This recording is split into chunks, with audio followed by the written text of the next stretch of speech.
The crack of a Winchester rifle split the dawn silence, driving Daniel Keller to flatten himself against the parched earth of the Nevada territory.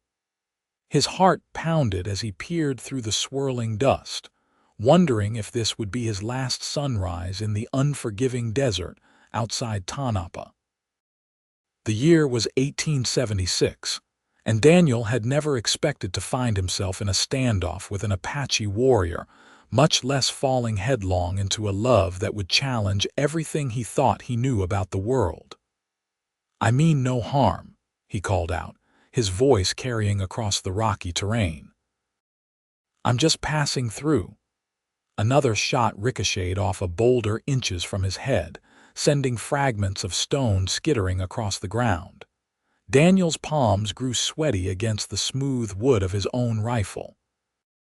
He'd heard stories about the Apache, their fierceness, their skill, their unwillingness to let white men trespass on their ancestral lands, but he'd never thought he'd find himself on the wrong end of their legendary marksmanship. "The next bullet finds your heart," came a voice clear and strong from behind a cluster of sage. Daniel froze. It wasn't the threat that surprised him, it was that the voice belonged to a woman. Slowly, he raised his hands. "I surrender," he said, setting his rifle down carefully. "I'm unarmed now." A figure rose from the brush, and Daniel's breath caught in his throat.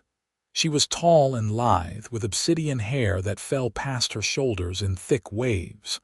Her buckskin dress was adorned with intricate beadwork, and a knife hung at her hip. But it was her eyes that captivated him, dark and fierce, yet containing depths he couldn't fathom. "You're on sacred ground," she said, her English perfect though tinged with an accent. "Why have you come here?" "I didn't know," Daniel replied honestly. "I'm heading to Tonopah." "Lost my way in the night." The woman approached cautiously, her rifle still trained on his chest.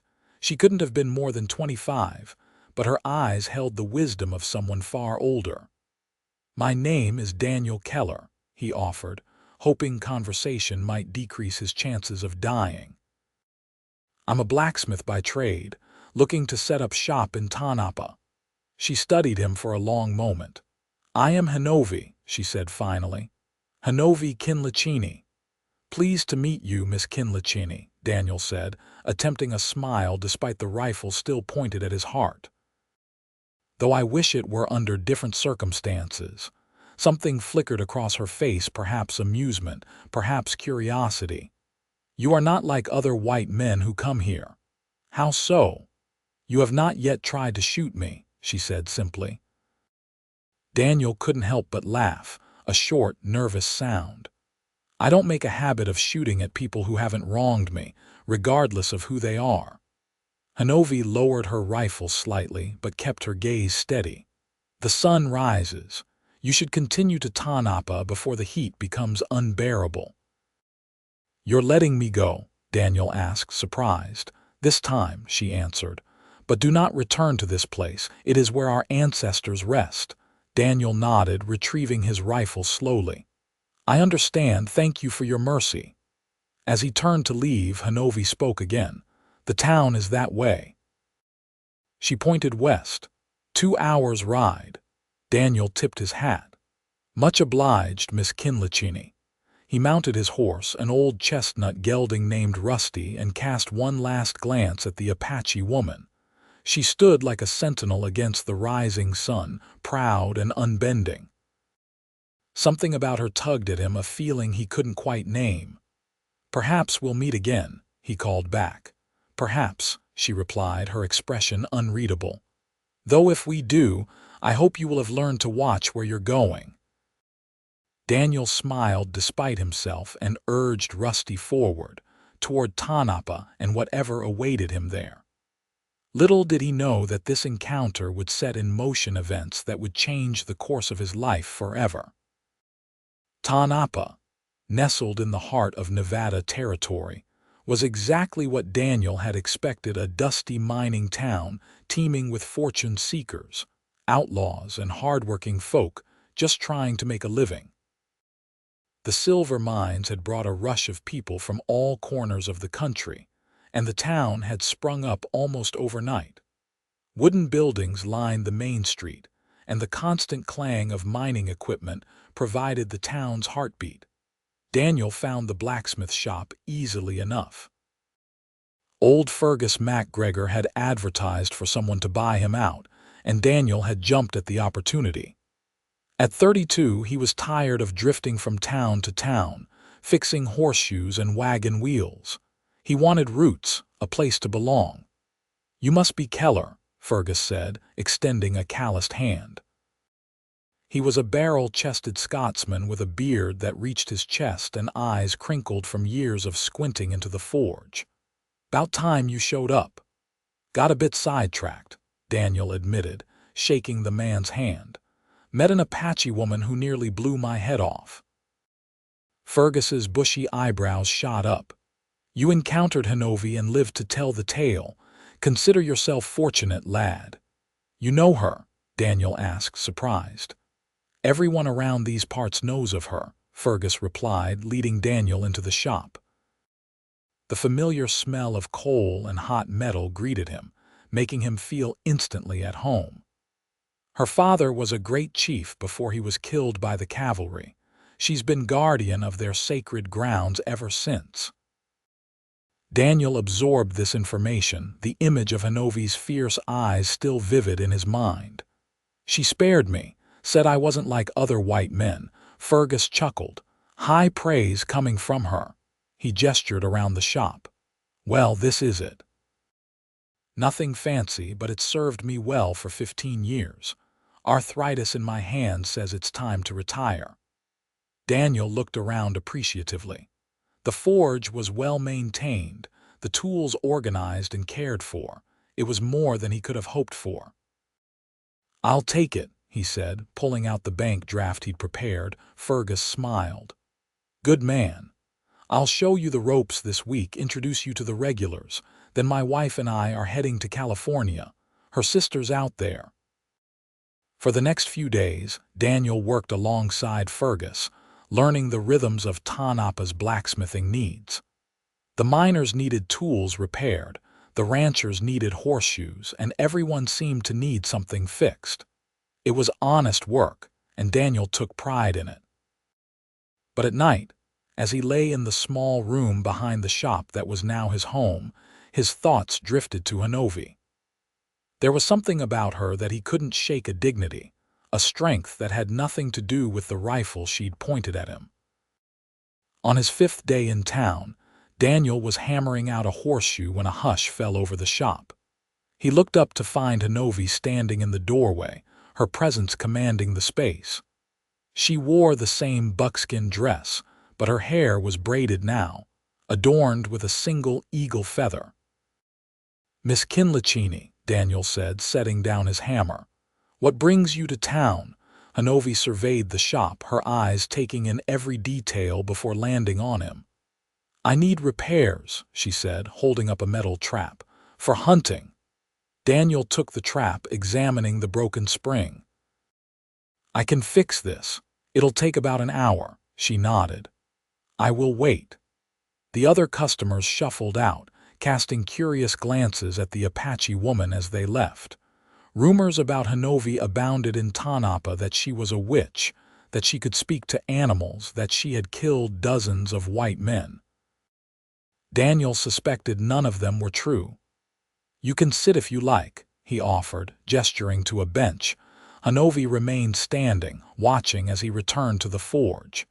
"You found your way to town without further incident," she observed. "Thanks to your directions," Daniel replied, heating the trap spring. "I'm grateful." "You have taken over from the old man with the loud laugh," she said. Daniel smiled. "Fergus, yes, this is my shop now. Your work is good." "I'd say so," Daniel replied, not one to boast but confident in his skills.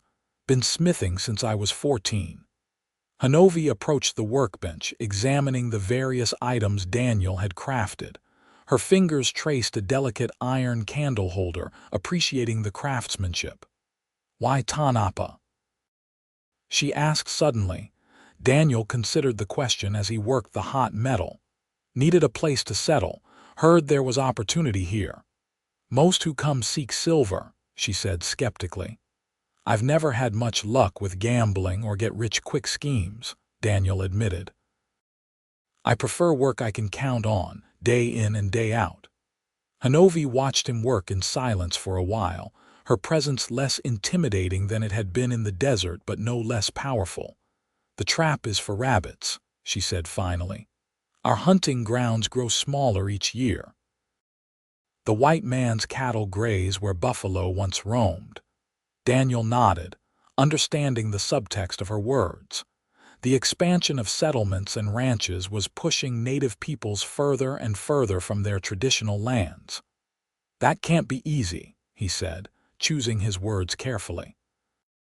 Watching your world change. It is the way of things, Honovi replied, her voice steady, but we adapt, we survive. Daniel worked the spring back into place, testing its tension. That we do.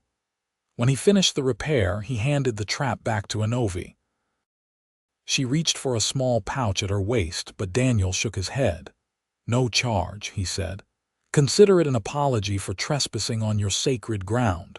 Honovi's eyes narrowed. I do not want charity. Not charity, Daniel corrected. A fair trade. You spared my life, I fix your trap.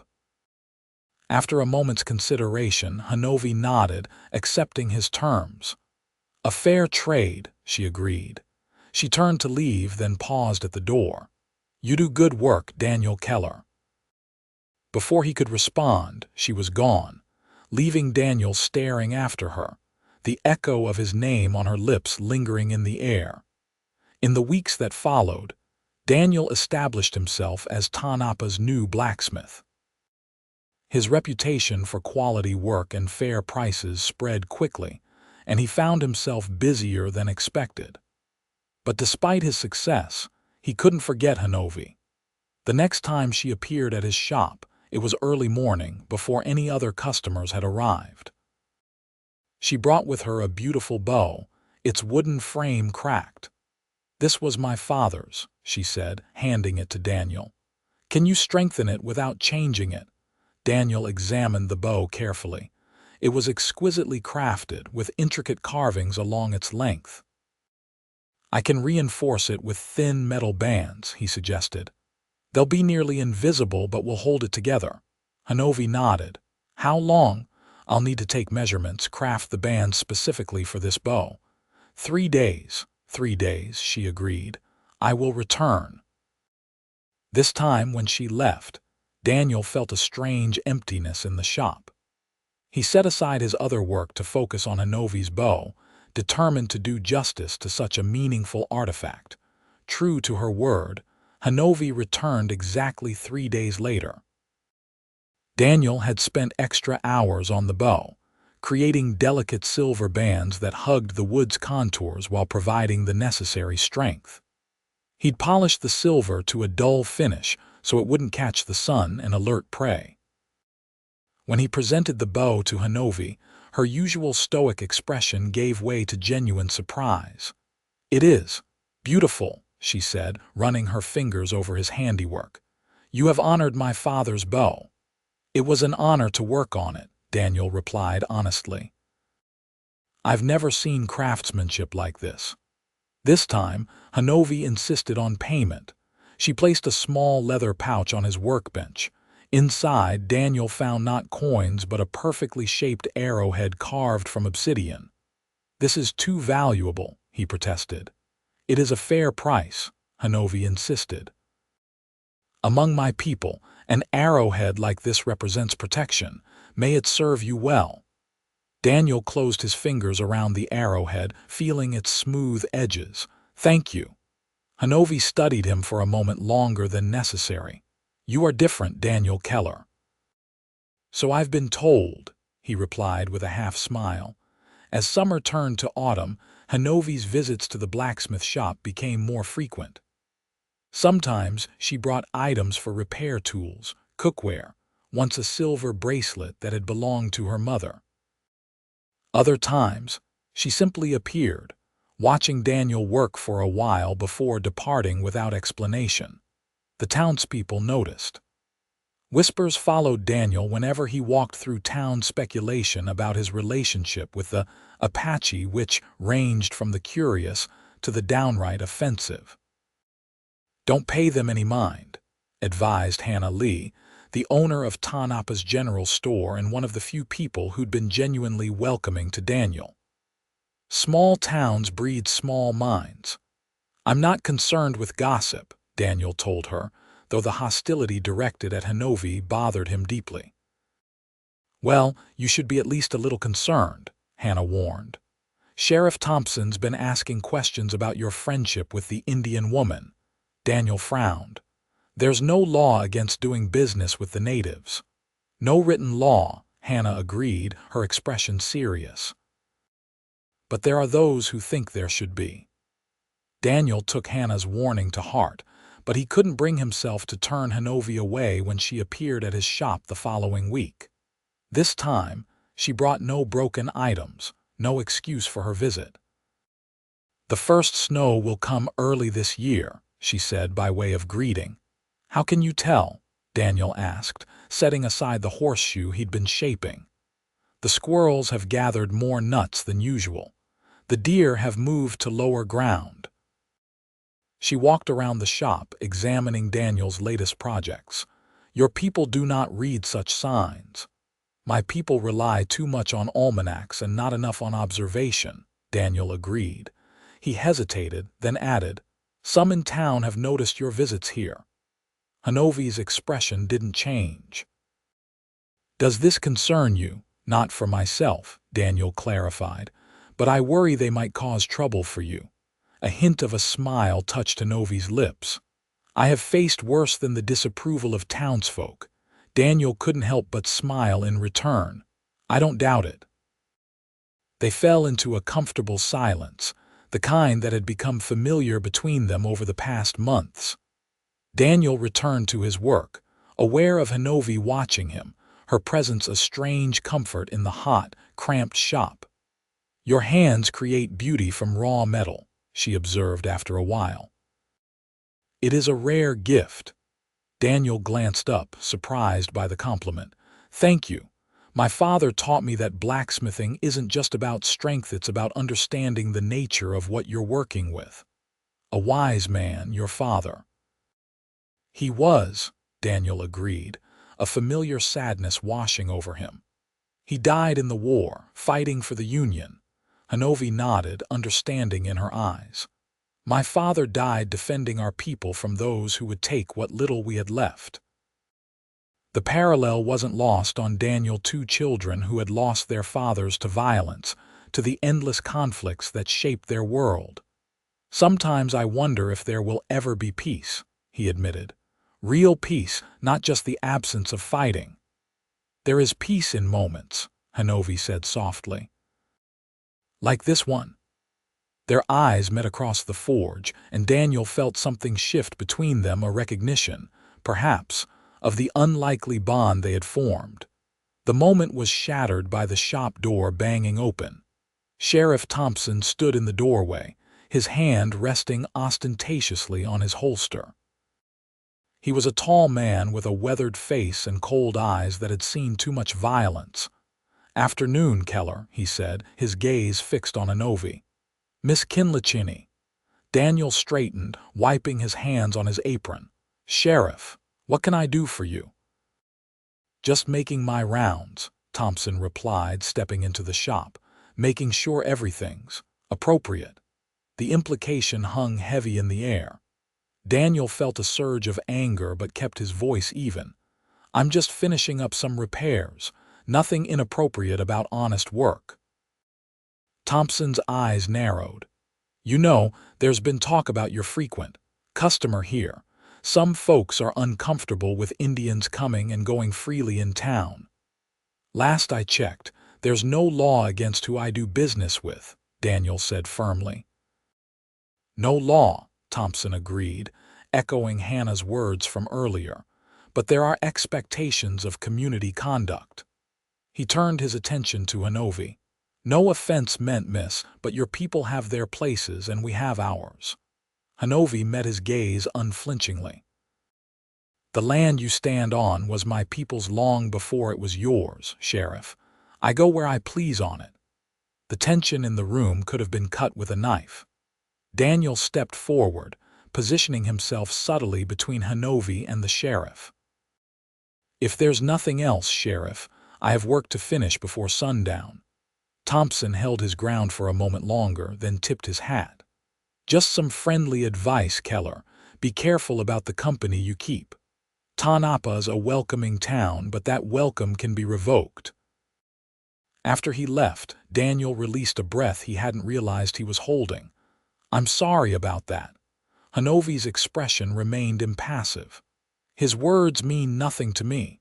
Still, he had no right. He has the right that comes with a badge and a gun, Honovi interrupted. I am familiar with such rights. She moved toward the door. Perhaps it is best I do not come here so often. Daniel caught her arm gently. Don't let him drive you away. This is my shop and you're welcome in it any time. Honovi looked down at his hand on her arm, then back up to his face. Something vulnerable flashed in her eyes, a momentary crack in her stoic facade. You are a good man, Daniel Keller, she said quietly. But good men often pay the highest price in this world. Before he could respond, she slipped out the door, leaving Daniel alone with the cooling forge and the weight of the sheriff's warning. The first snow came early, just as Honovi had predicted. By mid-October, a light dusting covered the mountains surrounding Tanapa, and the nights grew bitter cold.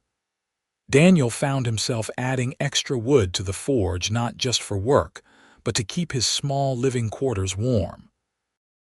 Honovi hadn't returned to the shop since the confrontation with Sheriff Thompson. Nearly 3 weeks had passed, and Daniel caught himself watching the door, hoping to see her tall, proud figure silhouetted against the light. His worry grew with each passing day. Had something happened to her? Had the sheriff's intimidation worked? Or had she simply decided that their strange friendship wasn't worth the trouble it brought? Finally, unable to bear the uncertainty any longer, Daniel closed the shop early one afternoon and saddled Rusty. He wasn't entirely sure where he was going, only that he needed to head east, toward the sacred grounds where he'd first encountered Honovi. The desert had transformed with the changing season. The oppressive heat had given way to a crisp coolness, and the landscape seemed more vibrant somehow, as if relieved by the respite from summer's harshness. Daniel rode cautiously, mindful of his previous trespassing. As he approached the area where he thought their first meeting had occurred, he slowed Rusty to a walk, scanning the horizon for any sign of movement. I know you're out there, he called after a while. I just want to make sure you're all right. Silence answered him. Daniel dismounted, leading Rusty by the reins as he continued forward. Honovi, please, if you're here, I mean no disrespect by coming. A flicker of movement caught his eye, a shadow detaching itself from a cluster of rocks. But it wasn't Honovi who emerged. It was an older man, his face lined with years and his eyes sharp with suspicion. You seek Honovi, the man said. It wasn't a question. Daniel nodded. Yes, I haven't seen her in weeks. I was concerned. The man approached, studying Daniel with the same intensity Honovi had shown at their first meeting. I am Nathan, her mother's brother, he said finally. Honovi is not here. Daniel's heart sank. Is she all right? She has gone to the winter grounds, Nathan explained. Our people move with the seasons. Relief washed over Daniel. So she's safe. Safe, Nathan repeated as if the concept were foreign. Few of our people are ever truly safe, blacksmith. Daniel flinched at the truth in the man's words. When will she return? With the spring, perhaps. Nathan's expression softened slightly. She spoke of you before she left. She did. Daniel couldn't hide his surprise or his eagerness. She said you were different, that you saw her as a person, not as a curiosity or a threat. Nathan's eyes seemed to look through Daniel, measuring his worth. Few white men have earned such words from her. Daniel swallowed, oddly moved by this revelation. I respect her. She's remarkable. Nathan nodded slowly. The path you walk is dangerous, blacksmith, for both of you. Because she's Apache and I'm white. Daniel asked, though he already knew the answer. The world is not kind to those who cross such boundaries, Nathan confirmed. Are you prepared for what that means? The question caught Daniel off guard.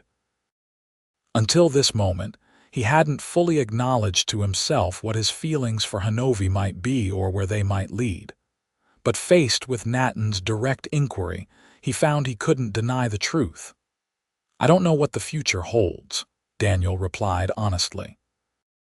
But I know that when Honovi is in my shop, the world makes more sense. When she's gone, I feel her absence like a physical thing.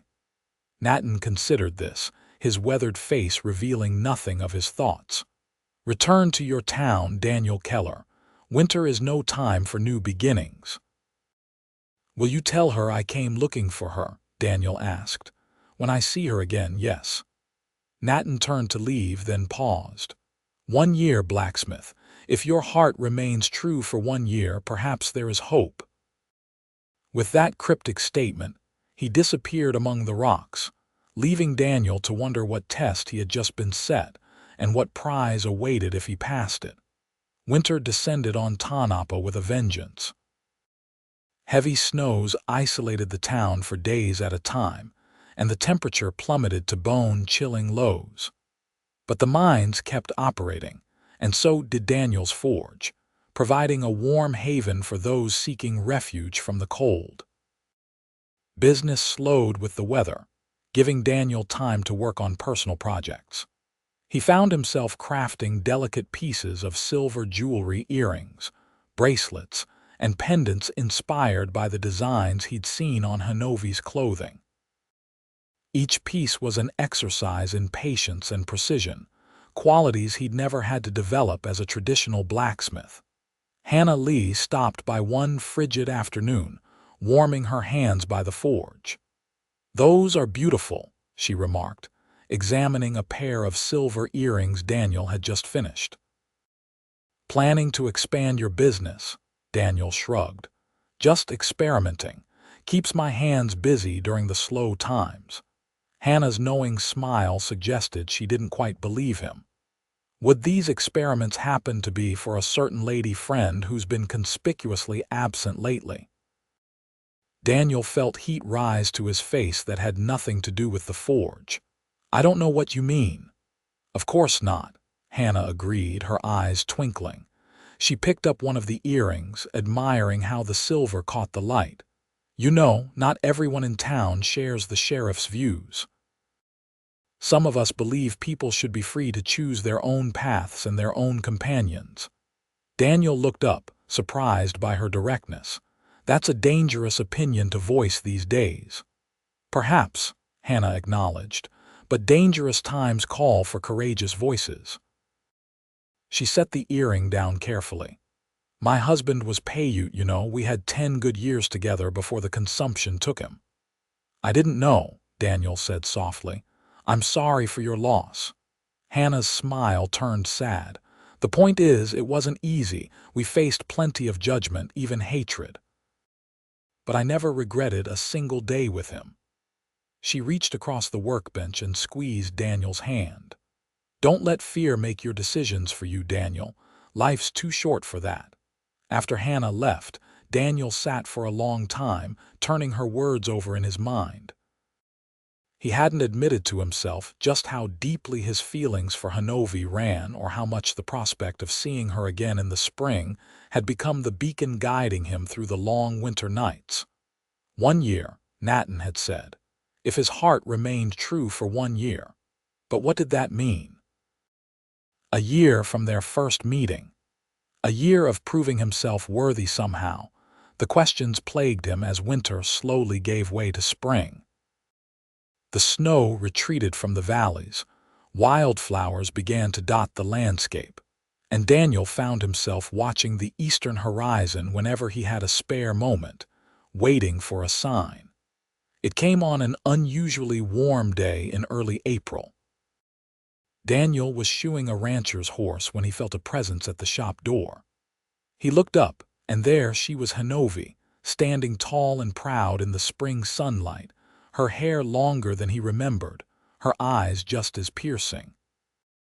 "Miss Kinlicheeny," he said, his voice betraying more emotion than he'd intended. "You've returned."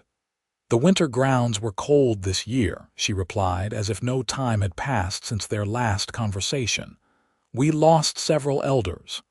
"I'm sorry to hear that," Daniel said sincerely. He finished nailing the horseshoe and patted the horse's flank. "All done, Bill. That'll be $2. The rancher counted out the money, his eyes darting suspiciously between Daniel and Honovi. Daniel pretended not to notice, focusing on storing his tools while the man led his horse away. When they were alone, Daniel turned to Honovi. "I was worried when you stopped coming to the shop." "My uncle told me you came looking for me," she said. "That was unwise." "Probably," Daniel agreed with a small smile. "I seem to make a habit of unwise decisions where you're concerned." Something softened in Honovi's expression. "And yet you have survived them all." "So far," Daniel replied. He hesitated, then reached beneath the workbench and pulled out a small wooden box. "I made something for you while you were gone." Honovi accepted the box cautiously. When she opened it, her breath caught audibly. Inside lay a silver pendant, a delicate rendering of an eagle in flight, suspended from a leather cord. "You made this?" she asked, touching the pendant with reverent fingers. Daniel nodded. "I had time on my hands, and I thought of you often." Honovi lifted the necklace from the box, examining it in the light. "It is beautiful," she said softly, "like nothing I have seen before." "May I?" Daniel asked, gesturing to help her put it on. Honovi hesitated only briefly before turning, lifting her hair so Daniel could fasten the cord around her neck. His fingers brushed against her skin, and he felt her stiffen momentarily at the contact. "Thank you," she said when she turned back to face him, the eagle resting just below the hollow of her throat. "It suits you," Daniel observed, feeling a surge of pride at seeing his creation adorning her. Honovi touched the pendant again, a gesture that seemed almost unconscious. "My uncle says you are a man of honor." "High praise coming from him," Daniel replied, echoing Fergus's words about Honovi from nearly a year ago. "He believes you are worthy of trust," Honovi continued, her dark eyes searching his. "I am not so easily convinced." Daniel met her gaze steadily. "What would it take to convince you?" "Time," Honovi answered simply. "Actions, not words." "I have plenty of both to offer," Daniel said, "if you're willing to accept them." Honovi seemed to come to a decision. "1 year," she said firmly. "I will wait 1 year. If in that time you prove yourself to be the man, my uncle believes you to be the man I hope you are, then perhaps there may be a path forward." Daniel's heart raced. A path forward for what, exactly? A ghost of a smile touched Honovi's lips. "That depends on what you wish the destination to be, Daniel Keller." With that enigmatic response, she turned to leave, the silver eagle catching the sunlight as she moved. "Will you come back to the shop?" Daniel called after her. "Or am I supposed to prove myself from a distance?" Honovi paused at the door. "I will return. But remember, the town watches, and not all are as accepting as your friend with the kind eyes who sells flour and sugar." As she disappeared into the bright spring day, Daniel felt a mixture of hope and trepidation. 1 year to earn Honovi's trust, 1 year to prove himself worthy of whatever might lie beyond. It was a challenge he hadn't expected, but one he embraced with his whole heart. The year that followed was one of the most challenging and rewarding of Daniel's life. True to her word, Honovi began visiting his shop again, though less frequently than before and always with some legitimate reason: a pot to mend, knives to sharpen, tools to repair. But as spring turned to summer, their interactions grew less formal. Honovi would linger after her business was concluded, asking Daniel questions about his life, his work, his beliefs. In turn, he learned about her people, their traditions, their struggles, their resilience in the face of overwhelming odds. Sheriff Thompson continued to make his displeasure known, dropping by the shop whenever Honovi was present, making thinly veiled threats disguised as friendly advice. But Daniel refused to be intimidated. "You're playing a dangerous game, Keller," Thompson warned during one such visit in July. "There's talk of running you out of town if you don't stop entertaining that Indian woman." "And who exactly would do the town's metalwork if I were gone?" Daniel challenged. "Face it, Sheriff, you need me more than I need your approval." It was a bold claim, but one backed by truth. In the year since he'd taken over Fergus's shop, Daniel had become essential to Tanapa's functioning.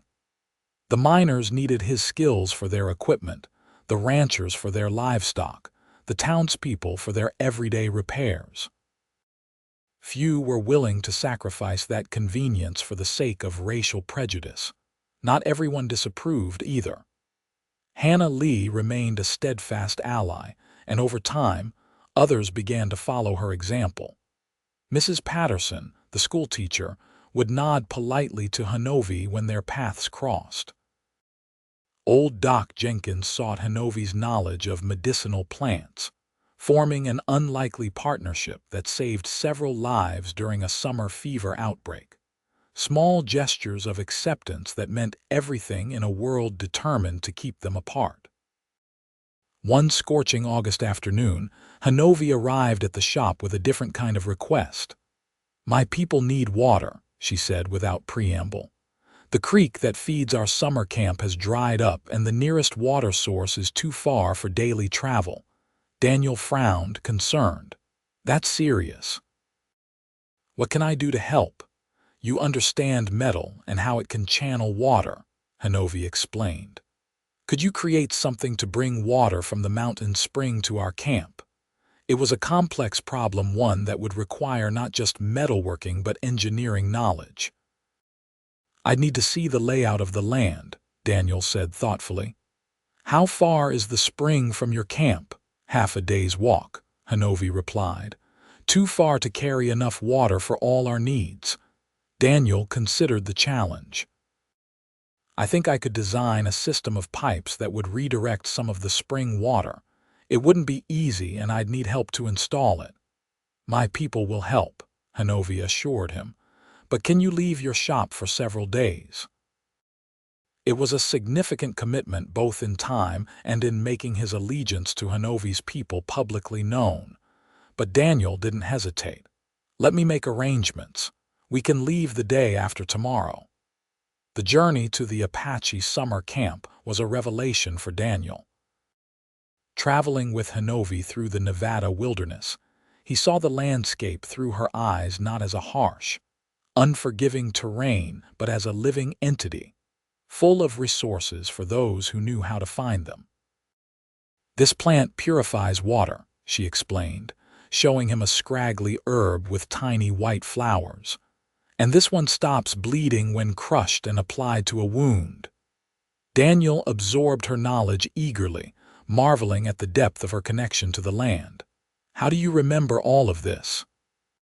he asked. "The same way you remember how metals behave under heat," Honovi replied.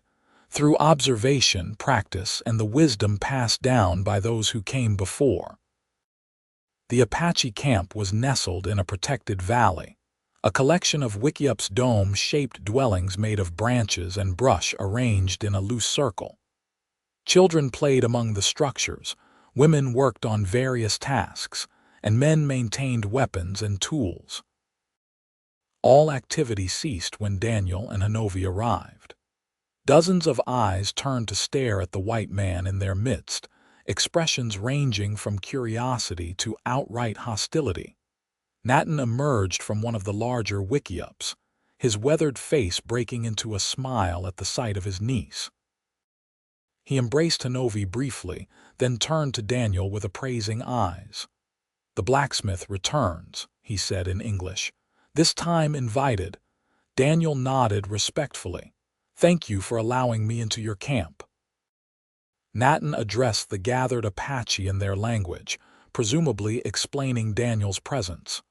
Gradually, the tension eased, though many continued to watch him warily.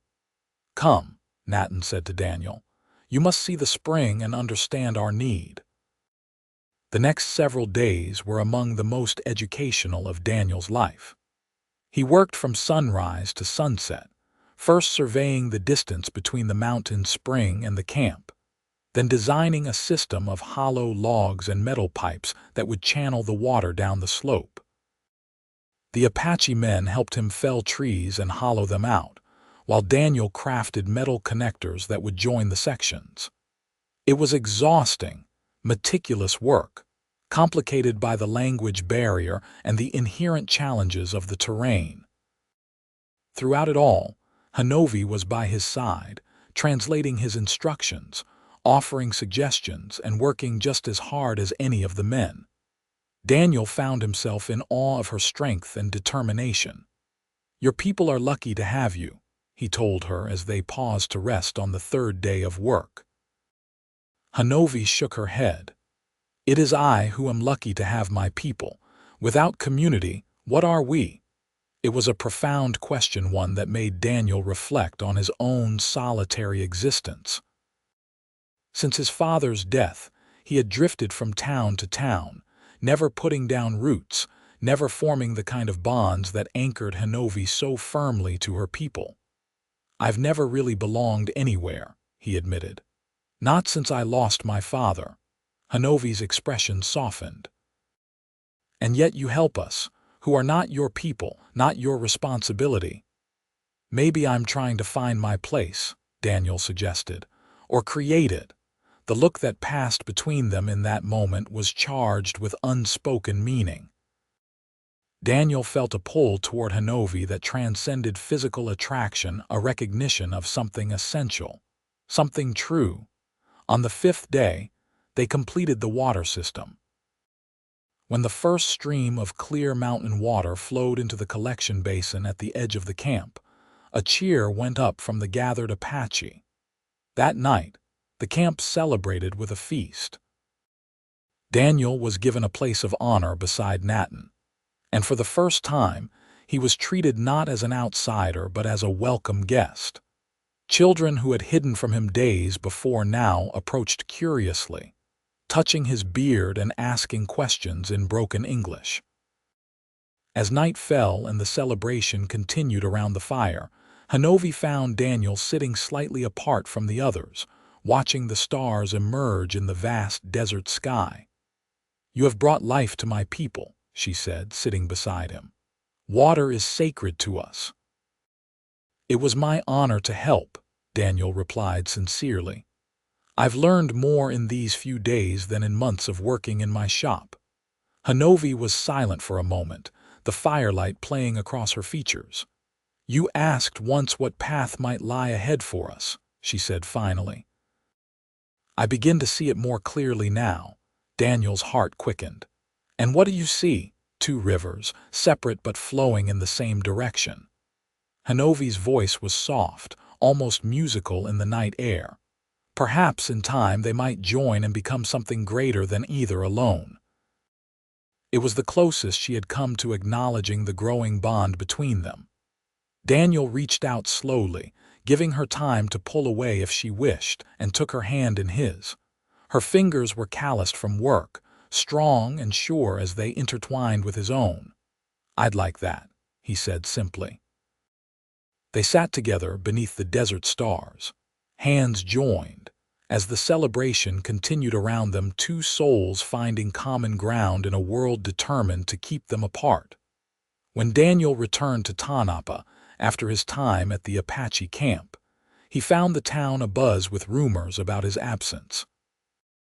Some said he'd been kidnapped, others that he'd gone native. The more malicious whispers suggested he and Honovi were engaged in some kind of forbidden romance. These last rumors, while technically premature, contained a kernel of truth that Daniel couldn't deny, even to himself. His feelings for Honovi had deepened during their time working together, evolving from admiration and friendship to something far more profound. The morning after his return, Sheriff Thompson paid him a visit, his expression thunderous. "You've gone too far this time, Keller," he growled.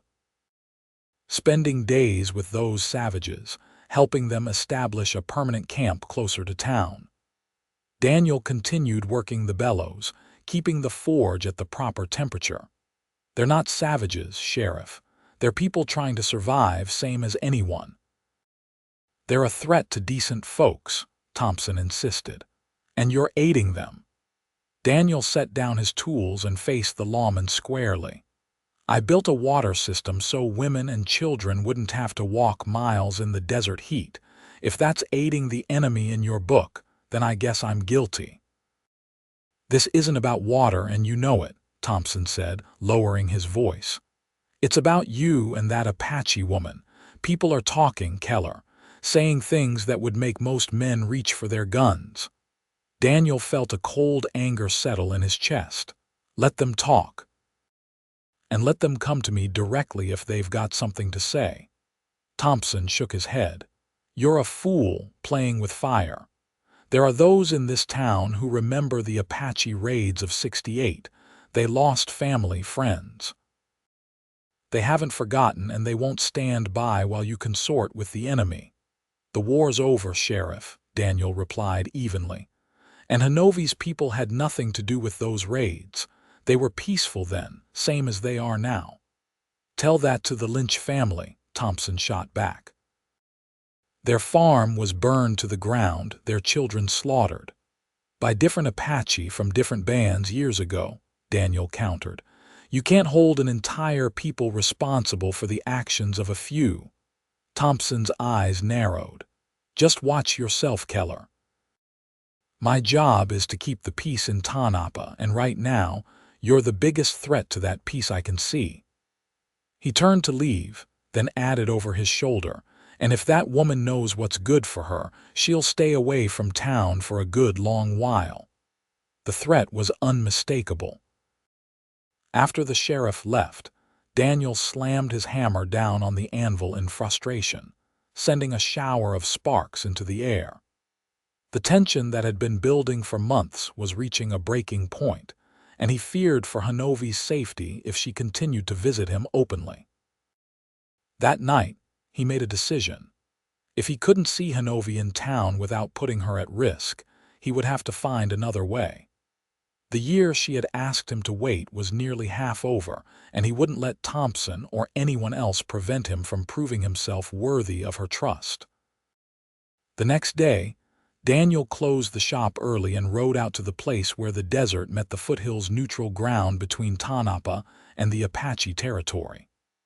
There, he built a small cairn of stones, placing atop it a silver arrow he had crafted specifically for this purpose. It was a signal he and Honovi had agreed upon during his time at the camp, a way to request a meeting without him having to approach their territory uninvited, or her having to enter the increasingly hostile town.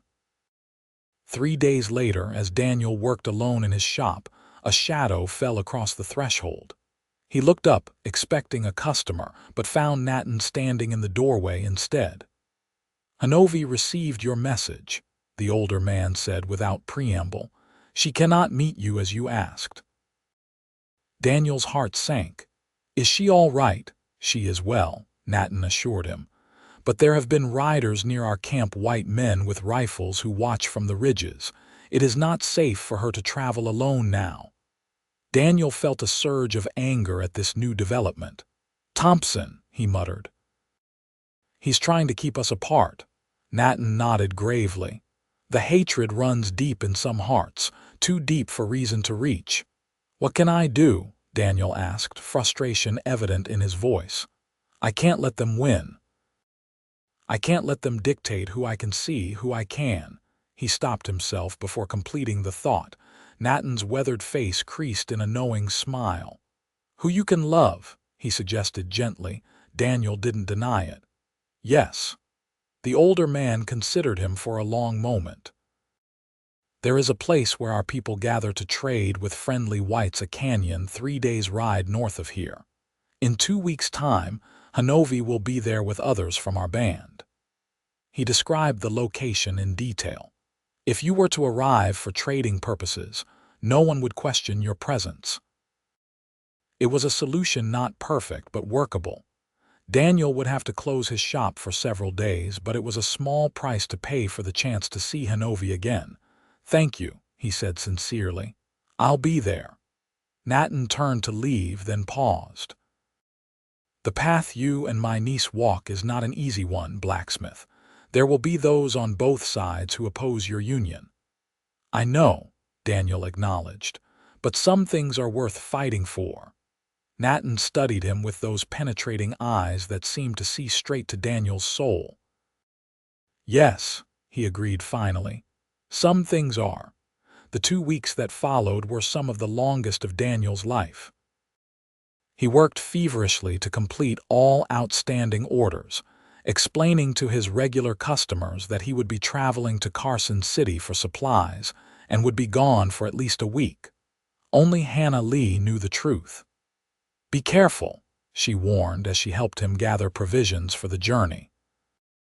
Thompson's been drinking heavily lately, talking wild about solving the Indian problem once and for all. He's all talk, Daniel said dismissively, though a thread of worry worked its way through his confidence. Don't be so sure, Hannah cautioned. Men like Thompson are most dangerous when they feel their authority slipping, and your defiance has undermined him in the eyes of the town. Daniel considered her words as he prepared for his journey. It was true that the balance of power in Tonopah had shifted subtly in recent months. More townspeople nodded to him approvingly when he passed, while Thompson's heavy-handed tactics had begun to wear thin even with some of his former supporters. Still, Daniel wasn't naive enough to think that public opinion had swung entirely in his favor. There remained a significant faction who viewed his relationship with Honovi, whatever its true nature might be, as a betrayal of his race and his community. On the morning of his departure, Daniel left before dawn, hoping to avoid notice. But as he led Rusty from the stable behind his shop, a figure emerged from the shadows. Thompson, his face flushed with drink despite the early hour. Going somewhere, Keller? The sheriff slurred, blocking Daniel's path. Supply run to Carson City, Daniel replied evenly. I'll be back in a week or so. Thompson's laugh was harsh in the pre-dawn quiet. Carson City's west. Your horse is facing north. Daniel silently cursed his carelessness. I'm taking the northern route. Less chance of bandits. Less chance of bandits, Thompson repeated mockingly. More chance of running into your Apache whore, more like. Daniel's controls snapped. He lunged forward, grabbing Thompson by the collar and slamming him against the stable wall. Don't you ever speak of her that way again, he growled, his voice low and dangerous. Thompson didn't resist, a sly smile spreading across his face despite his precarious position. There it is, he said softly, the proof I've been waiting for. You care for her, more than just a passing fancy, I'd say. Daniel released him abruptly, realizing he'd fallen into the sheriff's trap. My personal life is none of your concern. It becomes my concern when it threatens the safety of this town, Thompson countered, straightening his rumpled shirt. Go on, then. Go to your Indian woman. But know this: when you return, things will be different in Tonopah. The threat hung in the air between them as Daniel mounted Rusty and rode away, Thompson's words echoing in his mind like an ominous prophecy. The journey north was uneventful, giving Daniel plenty of time to reflect on the path he had chosen. Was he being selfish, pursuing Honovi despite the risks to both of them. Would she be better off if he simply disappeared from her life, allowing her to find happiness among her own people? But every time these doubts surfaced, he remembered the look in her eyes when they'd sat together, beneath the desert stars, the connection that transcended words, the promise of something profound and lasting if only they had the courage to reach for it. By the time he reached the trading canyon Nathan had described, Daniel's resolve was stronger than ever. The canyon was already bustling with activity when he arrived, Apache from several bands mixing with white traders, Mexican vaqueros, and even a few Chinese laborers from the railroad camps. It took him nearly an hour to locate Honovi among the crowd. She was haggling with a fabric merchant, examining bolts of calico with a critical eye. The silver eagle pendant he had made for her gleamed at her throat, catching the sunlight. Daniel approached slowly, not wanting to startle her. When she looked up and saw him, the transformation of her expression from concentration to surprise to unmistakable joy made his heart soar.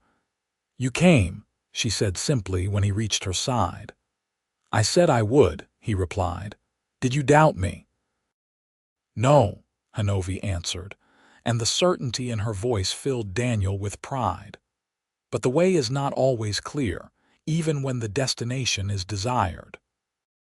They spent the day moving through the trading camp together, Honovi introducing Daniel to members of other Apache bands, Daniel using his metalworking skills to repair tools and weapons in exchange for goodwill rather than payment.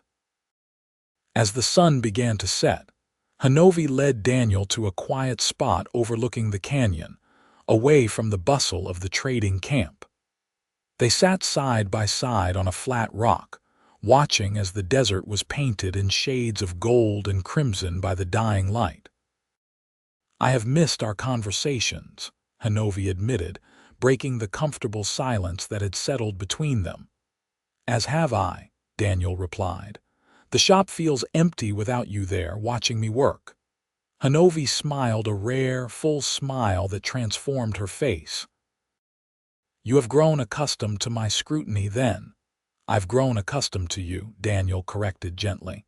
"To your wisdom, your strength, your way of seeing the world." A shadow passed over Honovi's features. "The sheriff continues his threats," Daniel nodded, seeing no point in hiding the truth. "He was waiting when I left Tanapa. He knows I came to see you." "It is dangerous for you now," Honovi said softly. "Perhaps more dangerous than for me." "I don't care," Daniel insisted. 6 months, Honovi. That's all that remains of the year you asked me to wait. I won't let Thompson or anyone else stop me from proving myself to you." Honovi turned to face him fully, her dark eyes searching his.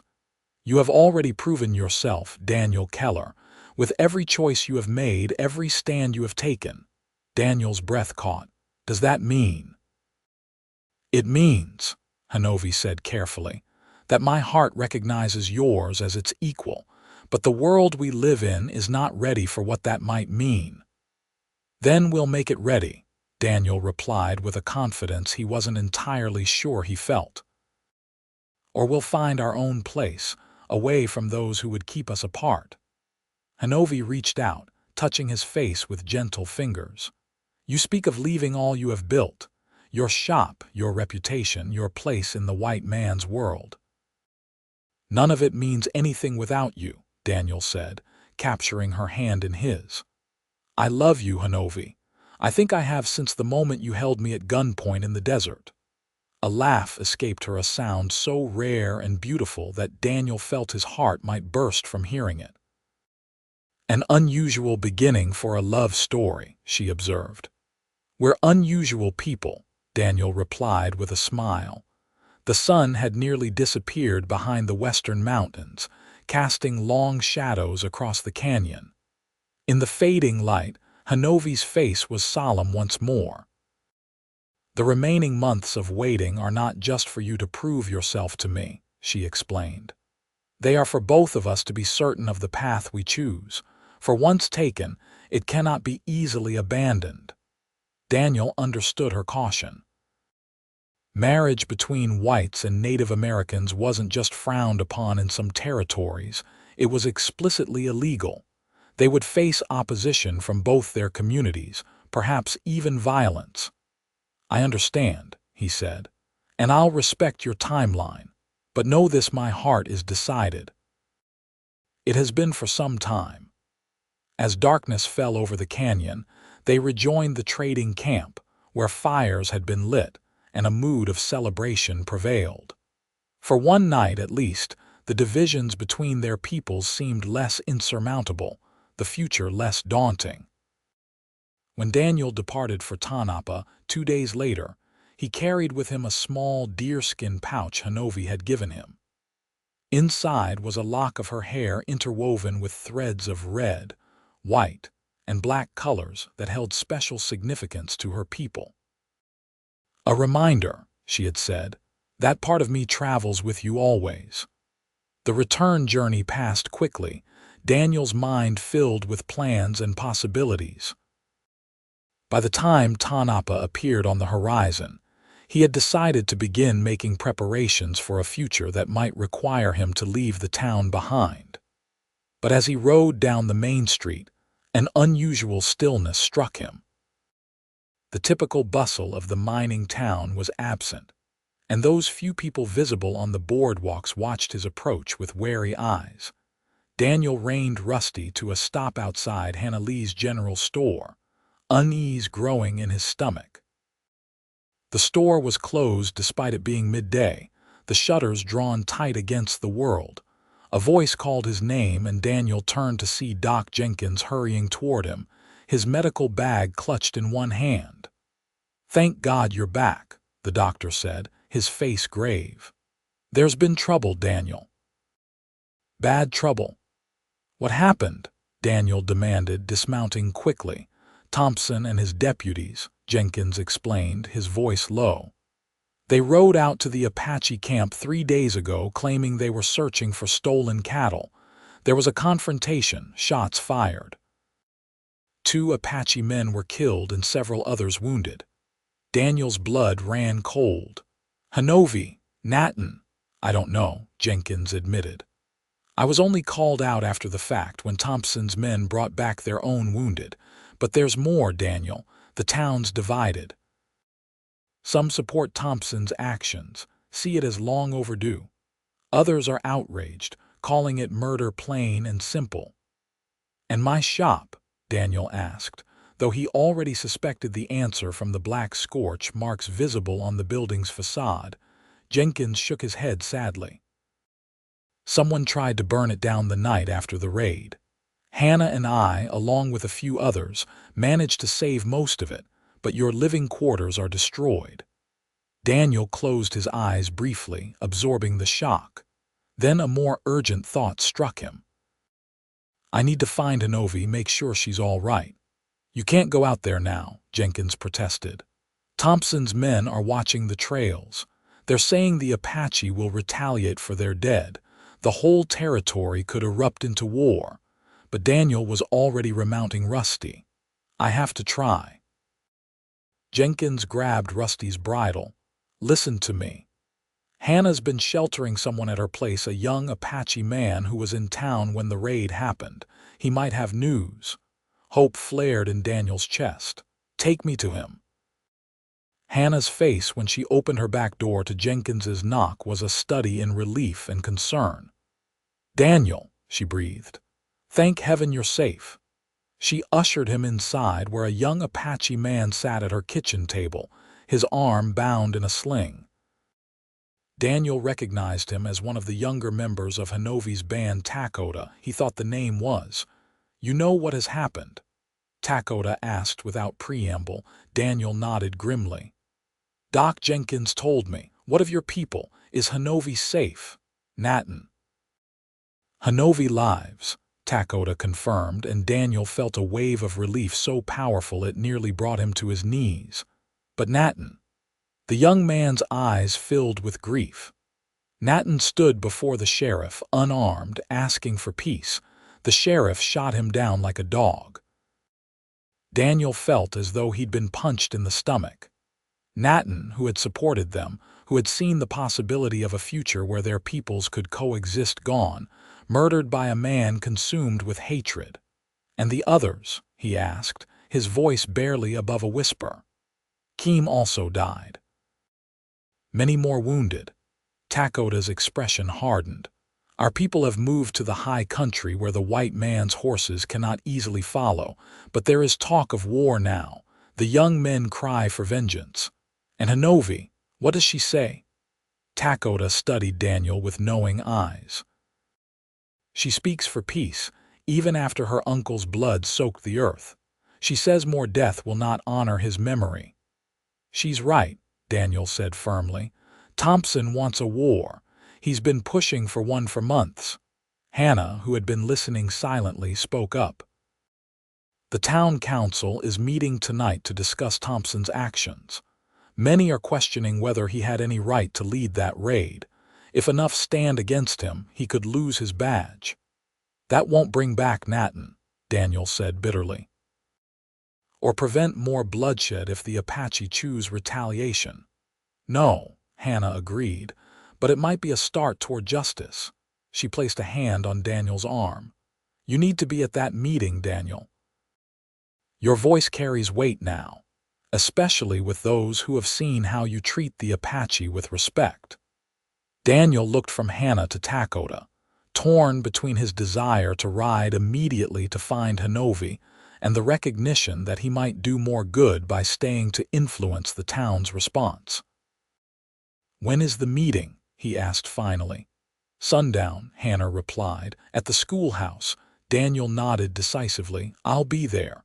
But afterward I'm riding out to find Honovi, regardless of the risk. Takota leaned forward. I will guide you, he offered. My arm is injured, but I can still sit a horse, and you will never find our new camp without help. The town meeting was even more contentious than Daniel had anticipated. The schoolhouse was packed to capacity, with Thompson and his supporters on one side, those opposing his actions on the other, and a nervous town council attempting to maintain order between them. Daniel sat with Hannah, Doc Jenkins, and a growing faction of townspeople who had come to see Thompson's raid for what it was, an unprovoked attack motivated by prejudice rather than any real threat. When Thompson took the floor, his account of events was predictably self-serving. Those Apache have been stealing cattle for months, he claimed. We went out there lawful-like to investigate. They fired first, gave us no choice but to defend ourselves. That's a lie, Daniel called out, rising to his feet. The room fell silent, all eyes turning to him. I know these people. They're peaceful. They've worked hard to avoid conflict with Tanapa. Thompson's face reddened. You would defend them, Keller. We all know why. Murmurs rippled through the crowd, but Daniel stood his ground. Yes, I defend them because I know them as human beings, not as the savages you paint them to be. I defend them because I've broken bread with them, worked alongside them, seen their dignity and their honor. He looked around the room, meeting the eyes of those he'd come to know over the past year. And I defend them because what was done to them was murder, plain and simple. You weren't even there, Thompson shouted. No, but I know Nathan would never have threatened you. He was a man of peace, a man who believed our peoples could find common ground. An older rancher named Willoughby stood up. The blacksmith's right, he said, surprising Daniel. Willoughby had never seemed particularly sympathetic to the Apache before. I was with the posse, and I saw no stolen cattle in that camp. And the old man, this Nathan, he had his hands up when Thompson shot him. Wasn't right, wasn't lawful. More voices joined in, some supporting Willoughby's account, others defending Thompson. The meeting dissolved into chaos until Mayor Harding banged his gavel repeatedly for order. It seems clear, the mayor said when quiet was finally restored, that serious questions exist about the necessity and legality of this action. Sheriff Thompson, I am temporarily suspending you from duty pending a full investigation. Thompson's face contorted with rage. You can't do that. This town needs protection now more than ever. The Apache will be coming for revenge, only if we give them reason to, Daniel interrupted. There's still a chance for peace, but it has to start with accountability for what's been done. The mayor nodded. Keller's right. And as a first step, I'm appointing Bill Willoughby as interim sheriff. He looked around the room.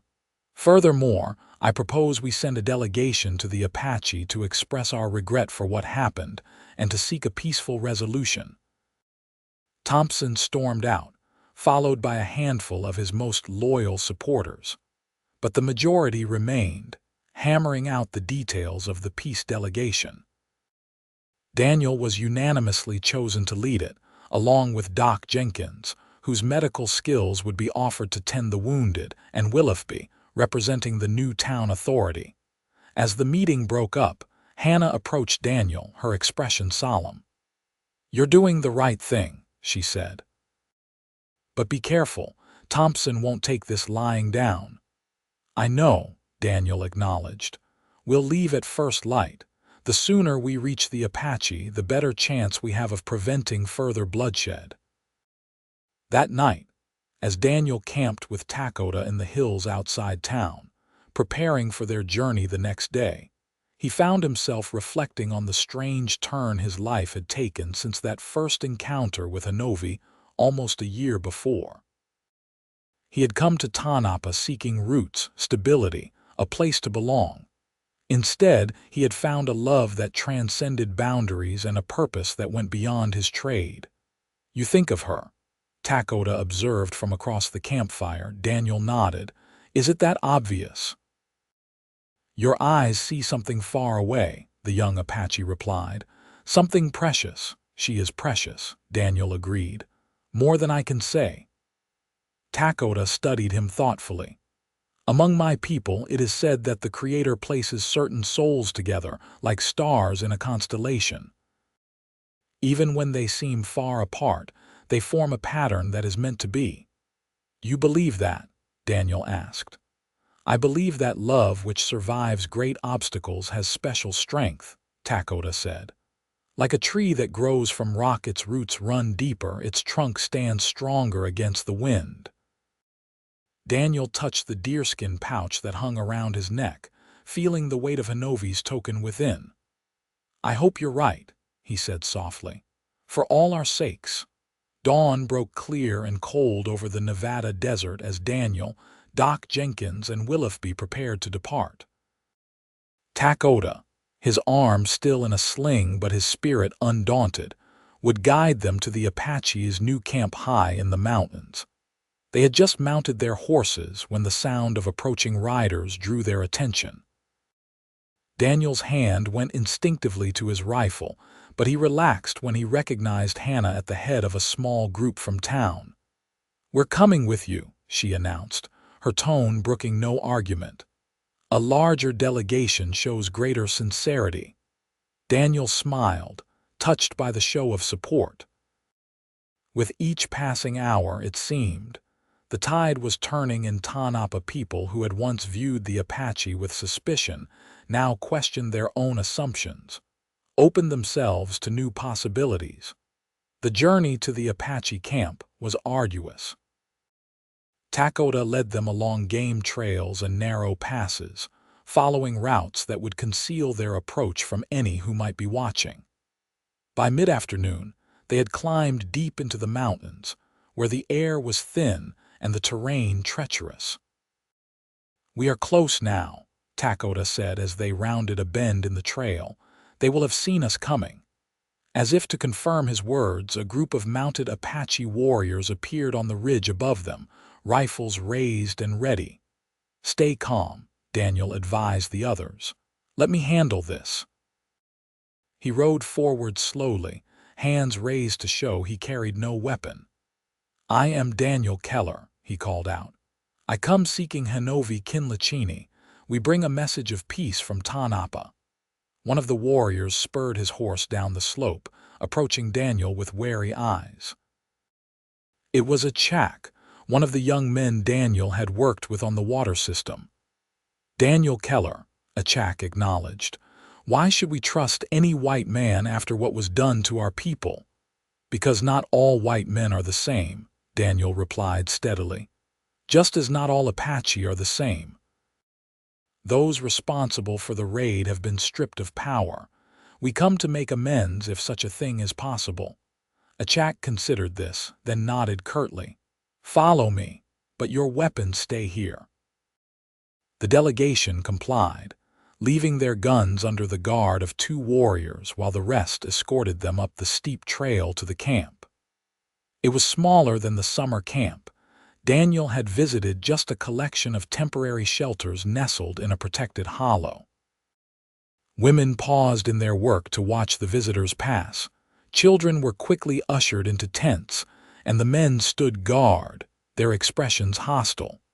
And then Daniel saw her. Honovi emerged from one of the larger shelters, dressed in mourning attire, a simple dress without adornment, her hair unbraided and falling loose around her shoulders.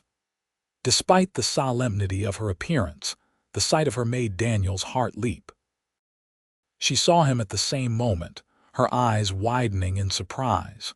For a breathless instant, they simply looked at each other across the camp. Then Honovi composed herself, walking forward with the dignity that had captivated Daniel from the beginning.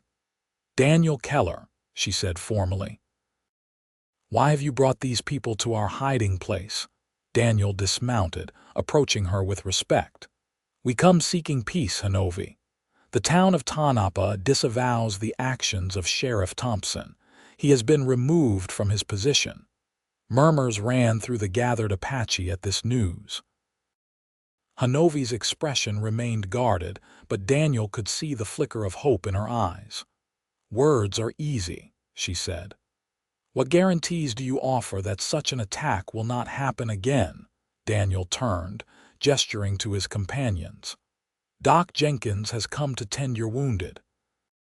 Willoughby, our new sheriff, brings a formal apology from the town council.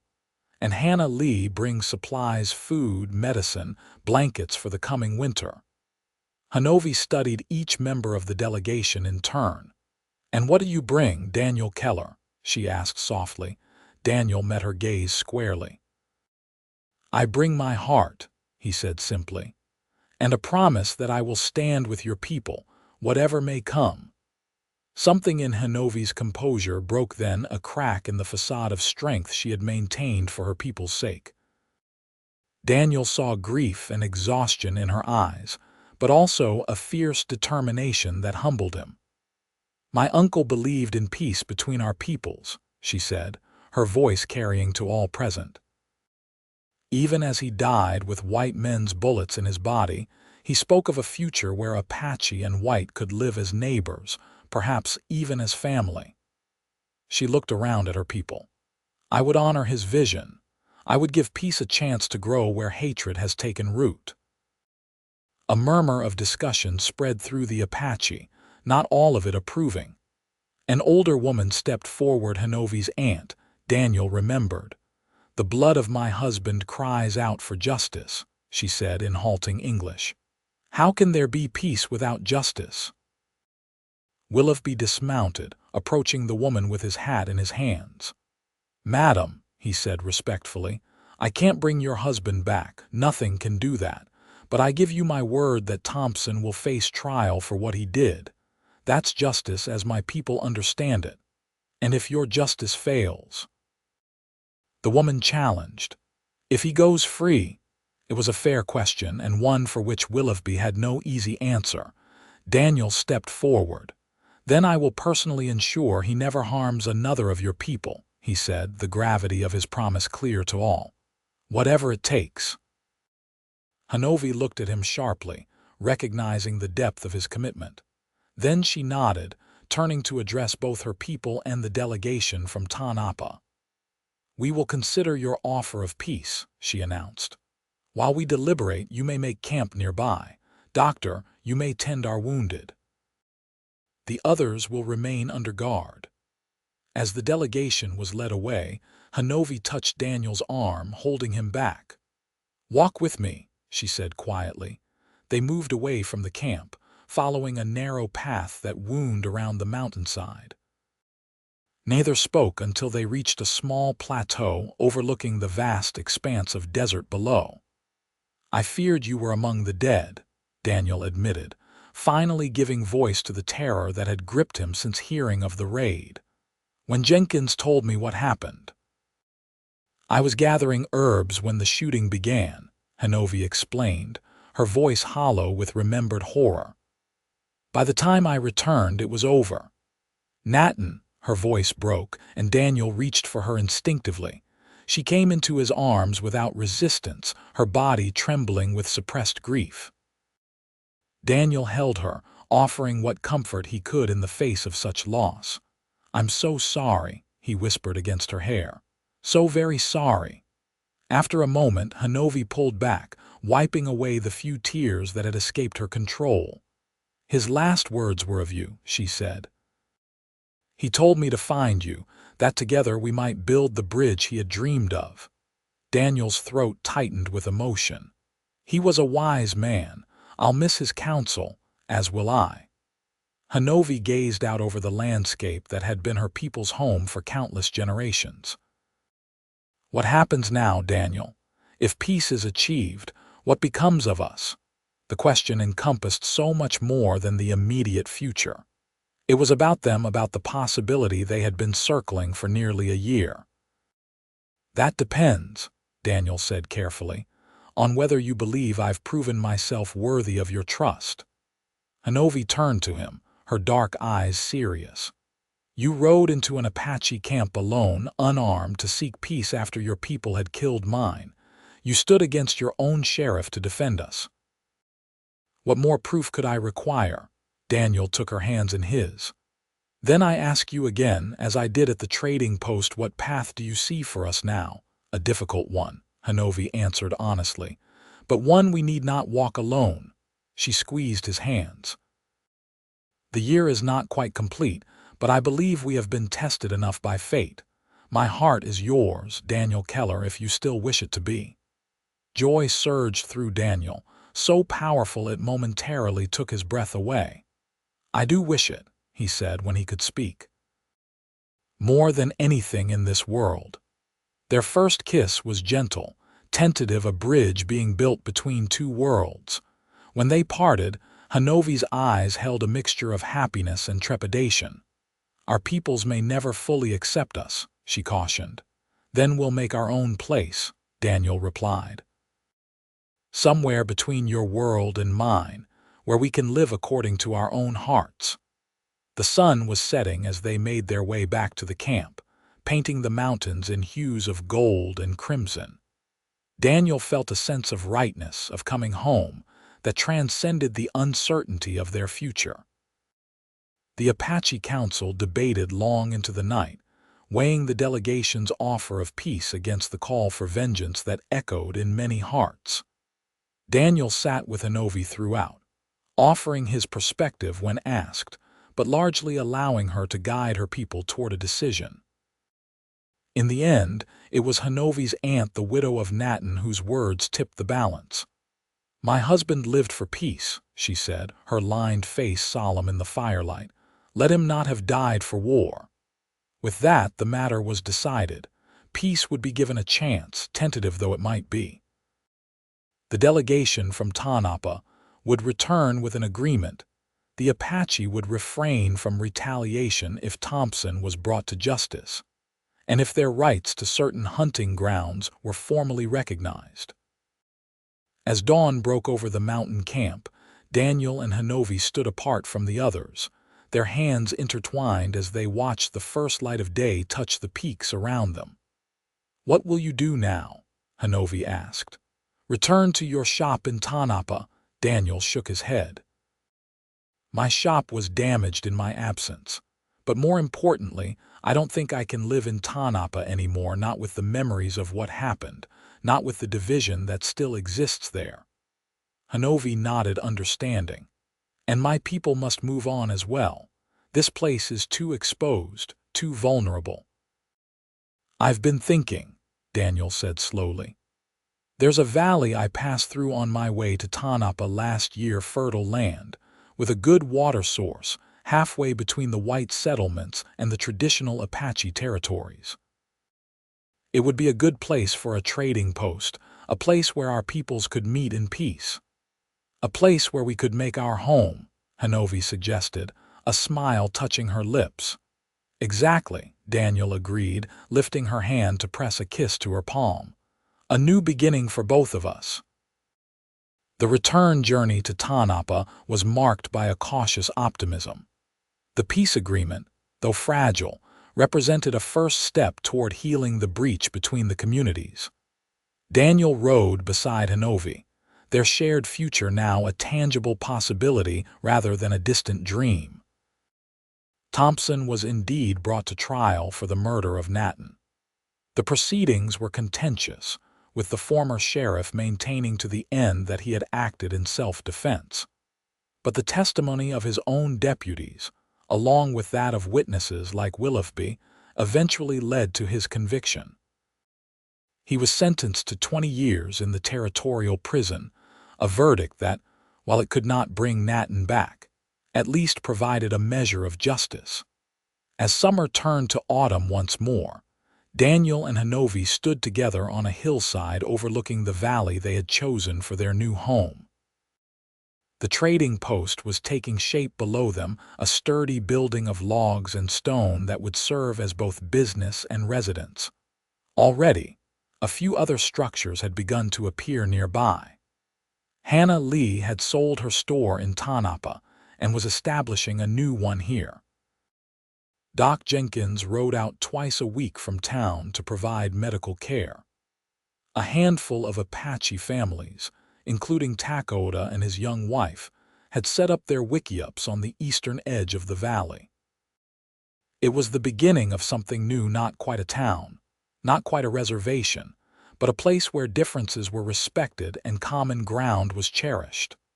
1 year, Honovi mused, leaning against Daniel's shoulder as they watched the sunset. It seems both longer and shorter than that since I held you at gunpoint in the desert. Daniel laughed, wrapping an arm around her waist.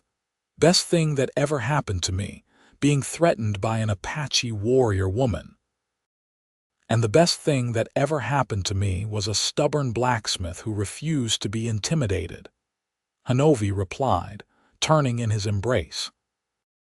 Their wedding had been a blend of both their traditions, a ceremony that honored Honovi's Apache heritage, while including elements of Daniel's Christian faith. Some from Tanapa had attended, as had many from Honovi's band. Not everyone approved, of course, but those who mattered most had stood with them, blessing their union with good wishes and practical gifts for their new life.